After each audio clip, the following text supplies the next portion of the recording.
Bonjour, je m'appelle Vincent Jeannereau, je suis peintre aquarelliste spécialisé en botanique et je travaille depuis 45 ans. Toujours la nature, toujours la botanique, mon sujet favori, ma passion et mon autre passion, l'aquarelle.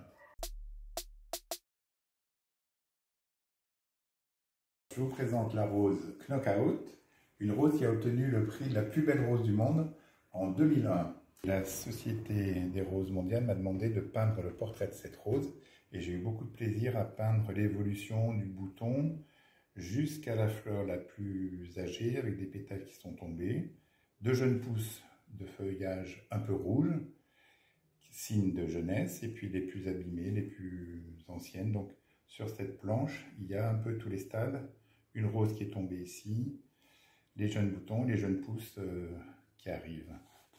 Une autre de mes aquarelles préférées, l'artichaut en fleurs.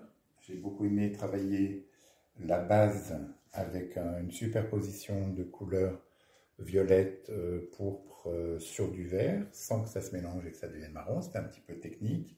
J'ai beaucoup aimé travailler cette partie des étamines avec plusieurs plans en réserve avec la gomme de masquage. Le papier Arches 300 grammes supporte très bien la gomme de masquage. On peut l'enlever très facilement, même longtemps après. Et pour représenter les plans successifs, du plus clair en premier jusqu'au plus foncé en profondeur.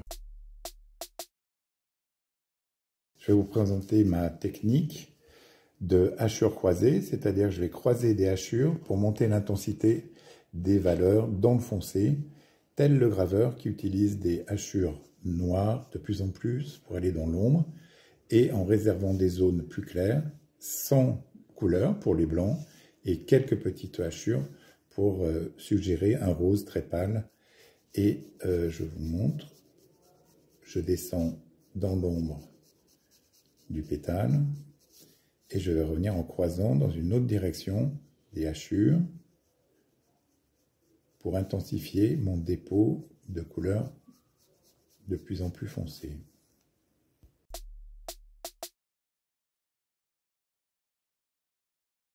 J'utilise le grain satiné qui, en aquarelle botanique, est conseillé pour la surface très lisse qui nous permet d'obtenir des dépôts de couleurs très réguliers et des traits très précis, sans déformation.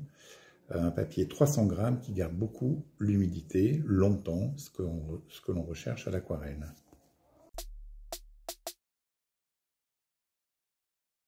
Le choix de mon papier pour les tirages d'art aussi également, c'est fait sur le papier Arches pour des reproductions jet d'encre.